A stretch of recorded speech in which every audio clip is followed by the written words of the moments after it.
si kalikasan, ang inang kalikasan. Mahigit 4.5 bilyong taon na ako'y narito.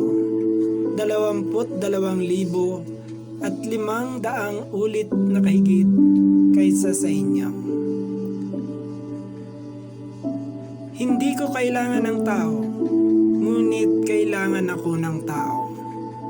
Sa akin nakasalalay ang kinabukasan ninyo.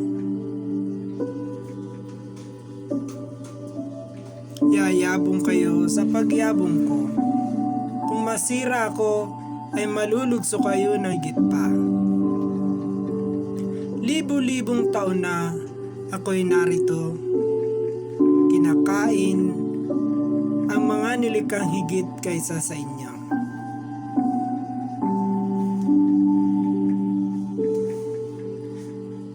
Mula sa aking karagatan, lupa at batis, ay maaari ko kayong bigyan o bawian, bigyang halaga naman ninyo ako, o hindi, ang walang halaga sa akin. Sa anumang paraan, kayo ang magtatakda ng inyong kapalaran. Hindi ako ang kalikasan. Magpapatuloy ako sa pag-inog ng mundo.